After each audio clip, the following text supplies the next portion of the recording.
प्रिय मित्रों, सादर नमस्कार। आप सबका मेरे YouTube channel nature environment blog में स्वागत है। मित्रों, जैसा आप सब जानते हैं कि मेरा चैनल प्रकृति पर्यावरण से जुड़ा हुआ है और हम उसी से संबंधित महत्वपूर्ण जानकारियां लेकर के आप सबके सामने प्रस्तुत होते हैं। तो साथियों, आज का जो मेरा विषय है वह है इन्वायरमेंट एक्ट 1972, वन्य जीव संरक्षण 1972। आज हम इस महत्वपूर्ण मुद्दे पर, इस महत्वपूर्ण विषय पर चर्चा करेंगे, बात करेंगे और अपने विचारों को साझा करने का प्रयास करेंगे इस चैनल और वीडियो के माध्यम से। तो साथियों, आज हम इसके मुख्य बिंदु पर को जानेंगे। वन्य जीव संरक्षण के बारे में, राष्ट्रीय उद्यान और अभ्यारण्य के बारे में, शिकार पर रोक के बारे में, वन्य जीव अपराध नियंत्रण के बारे में और साथियों संरक्षित प्रजातियों की सूची के बारे में, जैव विविधता का संरक्षण के बारे में और उसके महत्व के बारे में हम समझेंगे और जानेंगे। तो साथियों, कृपया आप सब वीडियो पर बने रहें और वीडियो को अंत तक देखें, अन्यथा आपसे महत्वपूर्ण जानकारी छूट जाएगी। तो मित्रों, देर न करते हुए हम आगे बढ़ते हैं। तो आइए जानते हैं कि इन्वायरमेंट एक्ट 1972 है क्या, वन्य जीव संरक्षण अधिनियम 1972। आइए हम इस पर चर्चा करते हैं। तो साथियों, भारत सरकार ने 1972 में वन्य जीव संरक्षण अधिनियम लागू किया, जिसका मुख्य उद्देश्य देश में वन्य जीवों और उनके प्राकृतिक आवास की रक्षा करना था। यह अधिनियम देश में तेजी से घटती वन्य जीव प्रजातियों और जैव विविधता की रक्षा के लिए एक ऐतिहासिक कदम है। इसे 42वें संविधान संशोधन के तहत भारत के मूल कर्तव्यों और नीति निर्देशक सिद्धांतों के अनुरूप बनाया गया। साथियों, इसकी मुख्य विशेषता और प्रावधान क्या है, आइए इस पे उसको जानते हैं। राष्ट्रीय उद्यान। तो साथियों, हम जानेंगे राष्ट्रीय उद्यान और अभ्यारण्य के बारे में। तो मित्रों, इस नियम के तहत राष्ट्रीय उद्यान, वन्य जीव अभ्यारण्य और संरक्षित क्षेत्र स्थापित किए गए हैं। मित्रों, संरक्षित क्षेत्रों में शिकार और अन्य मानव गतिविधियों पर प्रतिबंध लगाया गया है। साथियों, 1972 में 1972 में अधिनियम लागू होने के समय देश में केवल 5 राष्ट्रीय उद्यान थे, लेकिन अब यह संख्या काफ़ी बढ़ गई है।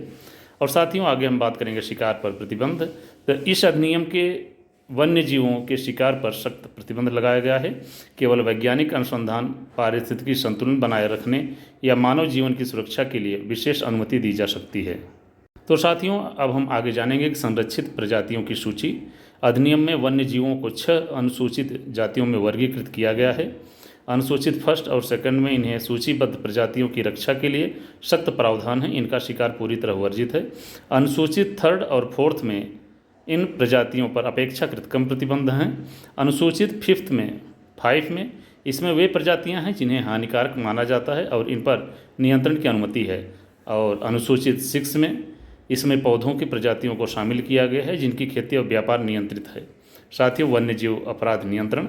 अधिनियम ने वन्य जीव अपराध रोकने और अपराधियों को दंड देने के लिए, दंडित करने के लिए सख्त प्रावधान बनाए हैं। अवैध शिकार, तस्करी और संरक्षित प्रजातियों की बिक्री पर कठोर दंड का प्रावधान है। साथियों, भारतीय वन्य जीव बोर्ड। इस अधिनियम के तहत भारतीय वन्य जीव बोर्ड की स्थापना की गई। यह बोर्ड वन्य जीव संरक्षण की नीति निर्माण में महत्वपूर्ण भूमिका निभाता है। मित्रों, राज्य और केंद्र सरकार की भूमिका। केंद्र और राज्य सरकार को वन्य जीव संरक्षण के लिए अलग अलग जिम्मेदारियां सौंपी गई हैं। राज्य सरकारों को स्थानीय वन्य जीव संरक्षण के लिए अधिकार दिए गए हैं। और साथियों, अब हम आगे जानेंगे इसके संशोधन के बारे में। तो यह अधिनियम समय समय पर संशोधित किया गया है, जैसे कि 2002 और 2006 के संशोधन। इन संशोधनों ने संरक्षण प्रयासों को और अधिक प्रभावी बनाने पर जोर दिया है। मित्रों, अधिनियम का महत्व। यह अधिनियम भारत में बाघ, गैंडे, हाथी और वन्य लुप्तप्राय प्रजातियों की रक्षा के लिए महत्वपूर्ण साबित हुआ है। प्रोजेक्ट टाइगर 1973 और प्रोजेक्ट एलिफेंट 1992 जैसे विशेष कार्यक्रम इसी अधिनियम के तहत शुरू किए गए।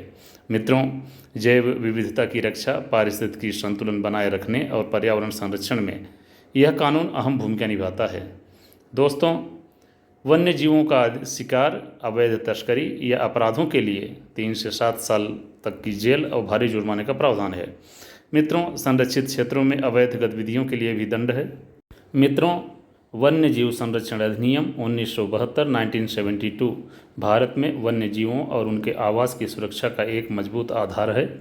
यह न केवल वन्य जीव संरक्षण को बढ़ावा देता है, बल्कि पर्यावरणीय जागरूकता को भी प्रोत्साहित करता है। मानव और वन्य जीवों के बीच सामंजस्य बनाए रखने के लिए यह अधिनियम अत्यंत महत्वपूर्ण है। साथियों, वन्य जीव संरक्षण यह अधिनियम भारत की वनस्पतियों और जीव जंतुओं की सुरक्षा और संरक्षण के लिए लागू किया गया।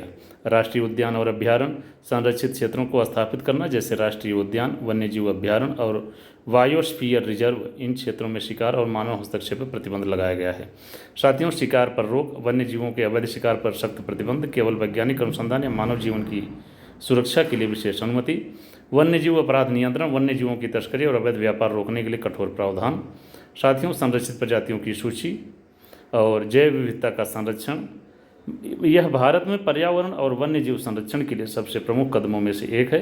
इसी अधिनियम के तहत प्रोजेक्ट टाइगर और प्रोजेक्ट एलिफेंट जैसे प्रमुख कार्यक्रम शुरू किए गए हैं। यदि आप किसी अन्य अधिनियम जैसे पर्यावरण संरक्षण अधिनियम 1986 के बारे में जानकारी चाहते हैं तो कृपया आप कमेंट कर सकते हैं या पूछ सकते हैं। हमारा ईमेल आईडी इसमें दिया गया है। तो साथियों, जैसा कि मैंने आप सबको इन्वायरमेंट एक्ट 1972 वन्यजीव संरक्षण अधिनियम 1972 के बारे में बताया, यदि आप सब मेरे विचारों से सहमत हैं तो कृपया ज़्यादा से ज़्यादा कमेंट करें, लाइक करें तथा वीडियो को शेयर करें। जय हिंद, जय भारत।